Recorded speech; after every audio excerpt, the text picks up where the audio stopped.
Alors avant de lire le passage de l'Évangile, je vous invite à la prière. Seigneur, fais en sorte que nous puissions être disponibles pour écouter ce que tu as à nous dire et que ta parole descende dans notre cœur et nous transforme de l'intérieur pour nous pousser à agir d'une façon droite et comme tu l'entends. Au nom de ton Fils Jésus-Christ. Amen. J'ai besoin d'un lecteur ou une lectrice. C'est juste quelques versets. Je suis désolé parce que je pensais que j'aurais ma lectrice, mais elle n'est pas là. Donc c'est ce passage-là, Marthe et Marie. Voilà. Je sais pas grave.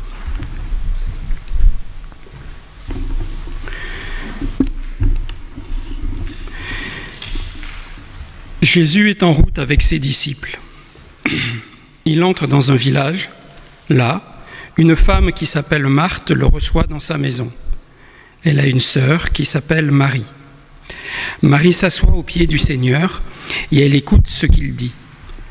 Marthe est très occupée par tout ce qu'il faut préparer. Elle vient près de Jésus et elle lui dit « Seigneur, ma sœur me laisse seule pour tout préparer. Cela ne te fait rien ? Dis-lui donc de m'aider. » Le Seigneur lui répondit « Marthe, Marthe, tu es inquiète et tu as du souci pour beaucoup de choses, mais une seule présence est nécessaire. Marie a choisi ce qui est vraiment bon et personne ne lui enlèvera cela. »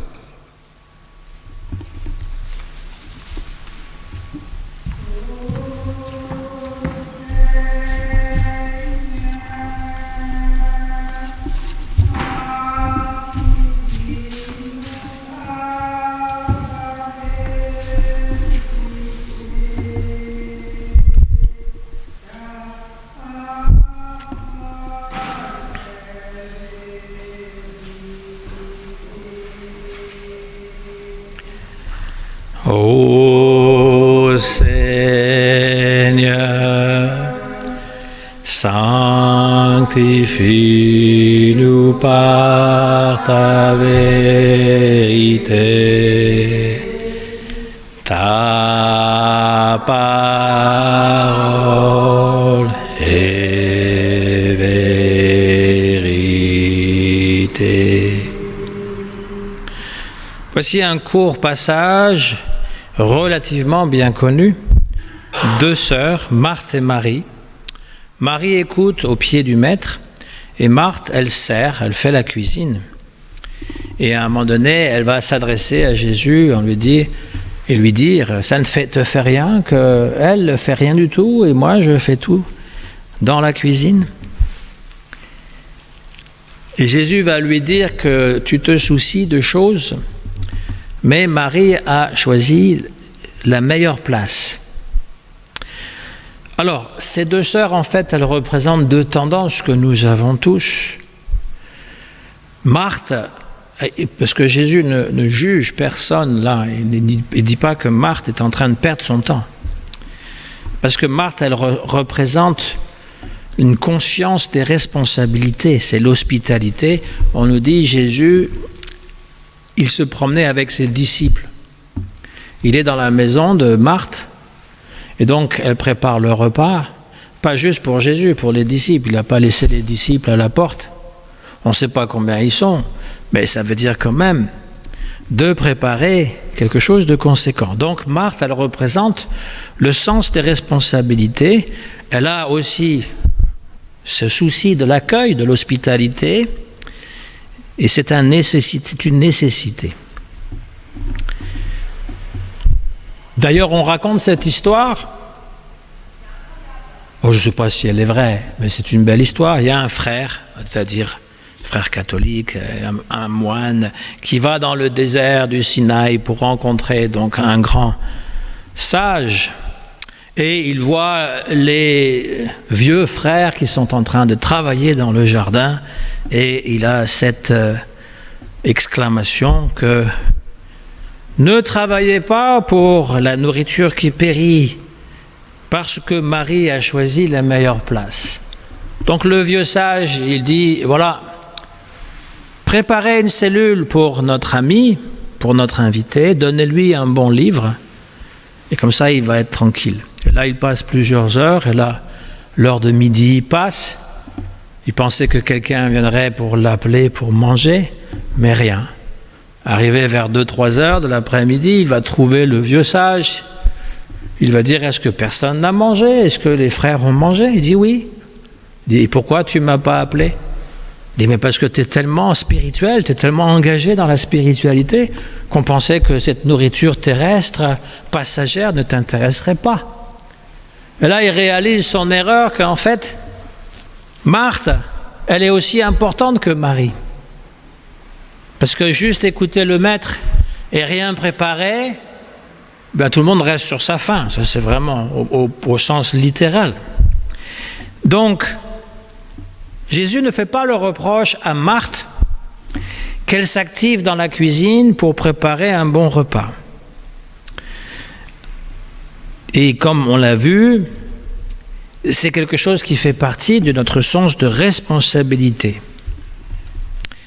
Mais on pourrait dire que pour Marthe, c'est ce qu'elle fait qui la définit. Elle fait partie de ces personnes indispensables que l'on retrouve dans toutes sortes d'associations, qu'elles soient caritatives, ecclésiales, humanitaires, sportives. Des personnes sur qui tout repose, parce qu'elles sont dévouées corps et bien à ce qu'elles font. Des personnes indispensables pour les autres, mais aussi des personnes pour lesquelles les autres sont indispensables, parce qu'elles ont souvent besoin du regard, de l'approbation des autres. Elles vivent pour les autres et comprennent difficilement que les autres ne partagent pas leur enthousiasme ou les encouragent pas dans leur travail, dans leurs peines, dans leurs engagements. Marthe, c'est l'individu qui existe par ce qu'il fait, pour ce qu'il fait. Il a une image à défendre, une place dans la famille, dans la société, dans le village, au travail, dans l'église ou ailleurs encore. Et cette personne, cet individu va souffrir quand ce qu'il fait ne semble pas être reconnu par les autres. Il y a de l'indifférence ou même du refus ou encore de l'opposition. Elle est très malheureuse quand elle voit ça. Et aussi, malgré ce qu'on en dit, personne n'est vraiment indispensable.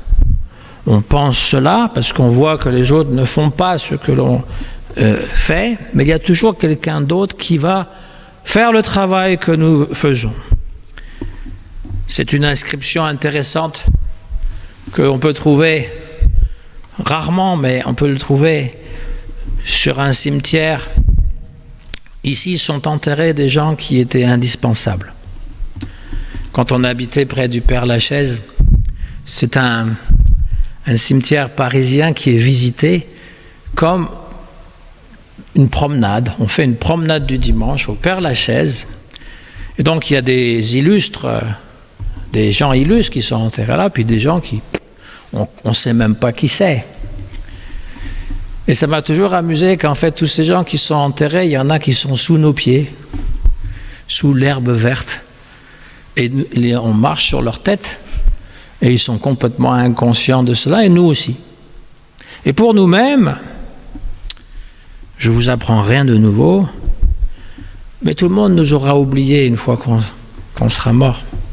C'est la réalité. Les généalogies, vous savez, les parents, les grands-parents, en général, ça ne va pas bien loin. Si on a connu nos grands-parents, c'est bien. Aujourd'hui, parce qu'il y a des personnes qui vivent plus âgées, alors on peut avoir peut-être connu son arrière-grand-père, arrière-grand-mère. Mais passer ça... Alors quand on parle du 15e... Alors on peut faire une généalogie, effectivement, mais ce sont des personnes que nous ne connaissons pas. Et de même, nous, on sera oubliés. Pour ma part, tant mieux. Hein, je veux dire, c'est pas si important que ça, qu'on se rappelle de nous, qu'on fasse un monument, et puis qu'on va, je veux dire, faire des célébrations. Ou alors le soldat inconnu, Quelle sinistre mémoire quand même, inconnue. Pauvres gens qui sont morts pour des politiciens, qui n'ont rien gagné.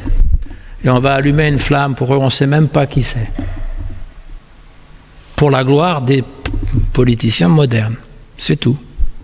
Moi, ça ne m'a jamais intéressé de mourir comme ça, pour la gloire d'autrui. Mais bon, c'est une parenthèse, je la ferme. La parenthèse. On n'est pas indispensable. Mais oui, on n'est pas indispensable. Jésus ne fait pas un jugement. Il ne dit pas Marie est celle qui fait elle a bien fait, toi tu ne fais pas. Non. Il dit qu'il a choisi la meilleure place. Pourquoi? Parce que justement notre existence étant précaire, qui peut dire qu'il occupera toujours la place qui est la sienne? Qui peut dire si son travail ne lui sera jamais retiré? Ou qu'on ne va pas un peu nous forcer vers la sortie, avant même la retraite? Qui peut dire justement que la retraite, la maladie, l'accident, la concurrence, qu'elle soit loyale ou non, ne lui enlèvera jamais cette place dont il semble pourtant que l'entreprise, l'association, l'Église ne pourra jamais se passer? Il peut perdre sa place. La place de Marthe, elle est risquée. Et risquée comme l'est notre existence professionnelle, affective et sociale. Du jour au lendemain, on peut tout perdre de ces choses-là. Ça se voit. Hein? Aujourd'hui, c'est assez fréquent d'ailleurs. En général, ils vous licencient ou ils vous remercient quand vous avez 50 ans ou 55 ans. Parce que c'est l'âge où finalement vous n'êtes plus embauchable. Ils s'arrangent pour ça. Et mieux encore, dans les entreprises, ils s'arrangent pour que ce soit vous-même qui partez, comme ça ils n'auront pas à vous payer des indemnités. C'est la réalité. Hein. C'est la réalité de ce monde. Et donc, on est toujours un peu en souci dans ce monde. Dans ce monde aussi où on a besoin de faire quelque chose pour exister. Alors ça ne veut pas dire évidemment que celui qui choisit de servir est inutile et indésirable. Par exemple, l'Église a besoin évidemment d'avoir des gens qui s'engagent. Mais ça relativise et surtout ça évite de penser que toute notre existence doit être enchaînée à cet ordre du monde qui fait que nous n'existons que parce que l'on fait, parce qu'on est reconnu. Et Dieu sait justement si la société dans laquelle nous vivons veut que nous soyons comme Marthe, faire toujours mieux, toujours plus haut, toujours plus grand, toujours plus fort, plus performant, que ça soit rentabilisable. Vous savez, les fameux slogans des gens qui veulent se faire élire, qui se sont fait d'ailleurs élire, travailler plus pour gagner plus. La retraite à 65, mais c'est 67 bientôt, peut-être 70, si on n'est pas licencié à 50 ans, évidemment. Parce que ça fait long encore. Licencié à 50 ans, il y a encore 25 ans. Bien sûr, il est indispensable que chacun fasse ce qui est en son pouvoir pour réussir matériellement et professionnellement sa vie. Jusqu'à un certain point, cependant, car l'essentiel est ailleurs. Comme le disait le Petit Prince de Saint-Exupéry, la vraie vie est ailleurs. Et ça, c'est une belle phrase. La vraie vie est ailleurs. Elle n'est pas ici. La condition de disciple, Marie, elle s'assoit aux pieds de Jésus. On s'imagine que Jésus est assis, peut-être sur une chaise, sur un banc. Elle est assise aux pieds. C'est l'attitude du disciple de s'asseoir aux pieds du maître. Et il lui parle. Il l'enseigne. Et nous pouvons avoir cette place de choix. Ce n'est pas Marie qui est meilleure que Marthe, c'est la place qu'elle a choisie qui est la meilleure. C'est ce qu'il dit. Le Christ nous invite à nous diriger, non pas vers le haut, vers la réussite matérielle, qui a comme compagnon de route, la peur de l'échec ou l'orgueil du parvenu, mais il nous invite à regarder vers lui, à l'écouter. Non pas écouter une morale de plus, comme si la foi chrétienne était une chose de plus à faire. Fais pas ci, fais pas ça, mais fais ci, mais fais ça. Très souvent, la religion est réduite à cela. Mais Jésus, il ne dit pas ça. Ce n'est pas une morale. C'est une écoute. C'est l'écoute d'une parole qui s'adresse à l'individu unique qui est en chacun de nous. Jésus nous appelle par notre nom. Là, c'est Marthe. Marthe, tu es une fille de Dieu. Chacun d'entre nous, il s'adresse à nous. Tu es un fils, une fille de Dieu. Non pas un citoyen de la France ou de la Russie ou de je ne sais quel pays, condamné à trimer toute sa vie pour un salaire de misère, condamné à souffrir et vieillir et mourir dans l'indifférence générale. Ce monde que tu aimes tant, la société, le pays dans lequel tu vis, ta famille, tes amis, ce n'est pas vraiment le vrai monde. C'est ce que Jésus dit.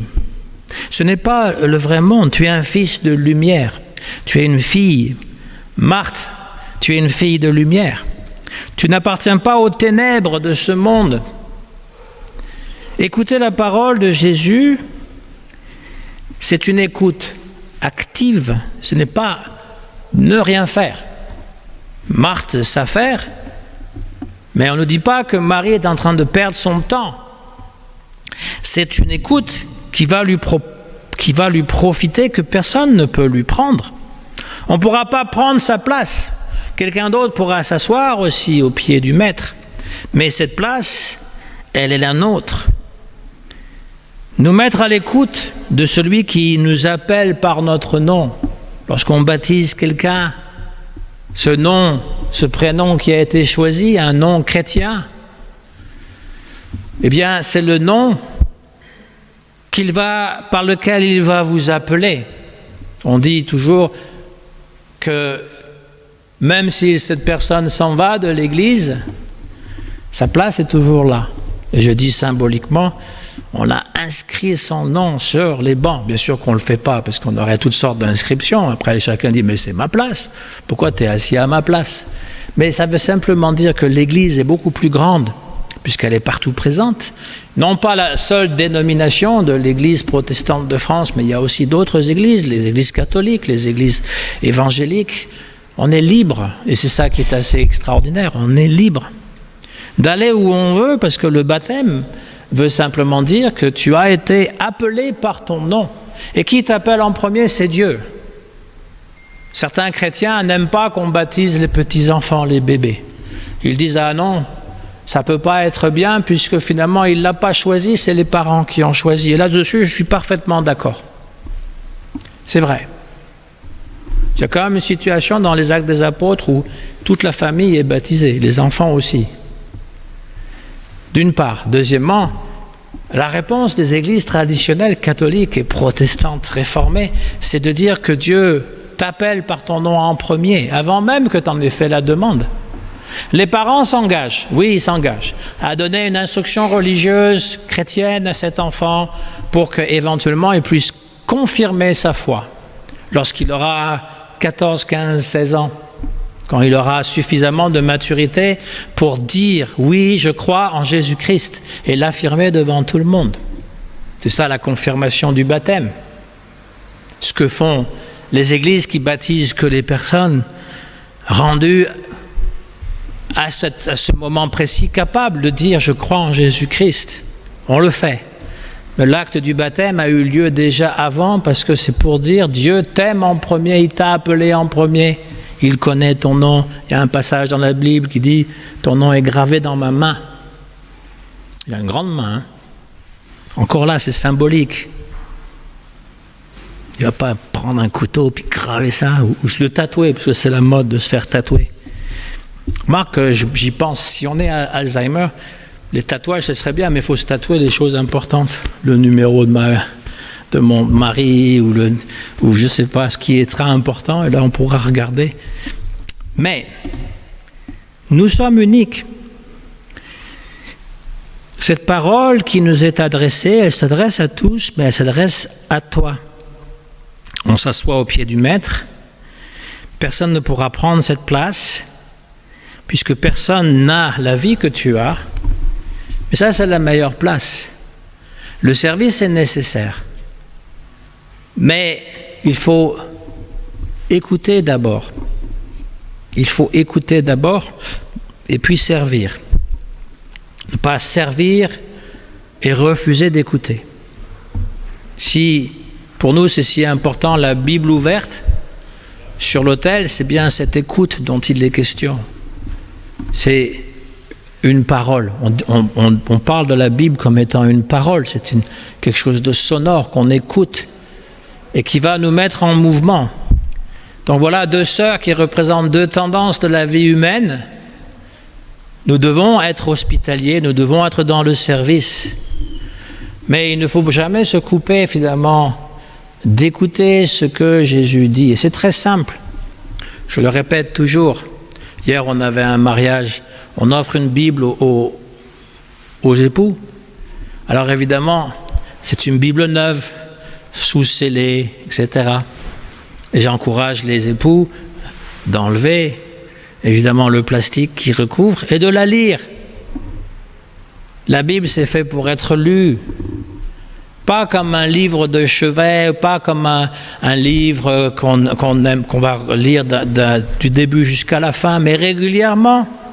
Parce que Dieu vous parle à travers ça. Non pas que les mots de la Bible sont les mots de Dieu, ça a été retranscrit par les humains, on est d'accord. Mais il y a un message que vous entendrez nulle part ailleurs. Il y a une transmission. Et après, il y a aussi la prière. Par la prière et la lecture de la Bible, nous entretenons cette foi. Nous sommes en communication, en communion avec ce Dieu qui nous parle. Et puis le troisième élément, évidemment, c'est le culte. Il n'est pas obligatoire. Personne ne va vous appeler pour dire où est-ce que tu étais dimanche dernier, etc. Tu dois venir, c'est important. Non, vous êtes libre. Mais si vous voulez avoir une vraie relation avec ce Dieu, il faut la cultiver. Quand vous plantez des graines dans un jardin que vous arrosez pour faire pousser les fleurs, pour faire pousser les plants, vous prenez le temps de cultiver ce jardin. Et de la même manière, il faut prendre le temps pour cultiver sa spiritualité dans des choses simples, mais qu'il faut pouvoir faire régulièrement, tous les jours, et ça va donner du fruit. Ça va donner des résultats. La foi, c'est rien d'autre que ça. C'est pas une croyance. Les gens pensent, oh oui, je crois en Dieu. Ouais. Mais ça ne veut pas dire grand-chose. Ils ne savent pas qui il est, ils ne savent pas ce qu'il veut, ils ne savent pas où il est situé. C'est un petit peu imaginaire.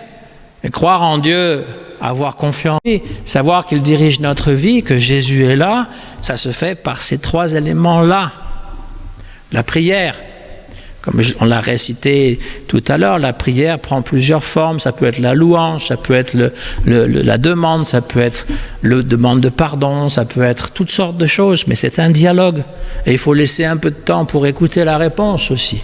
Même si vous avez l'impression qu'il n'y en a pas, que finalement, j'entends rien. Oui, parce que votre oui n'est pas encore assez développé. Il faut laisser le temps à l'écoute et la lecture de la Bible qui vient compléter ça. Et puis la fréquence des églises, c'est fait pour ça. C'est pas fait juste pour être beau. Là, on a mis un clocher, puis il y a des gens qui sont là, puis bon, des fois, il y a des gens qui chantent, c'est dynamique, on aime ça. C'est pas juste pour ça, c'est pour nourrir notre foi. Au nom du Christ, Amen.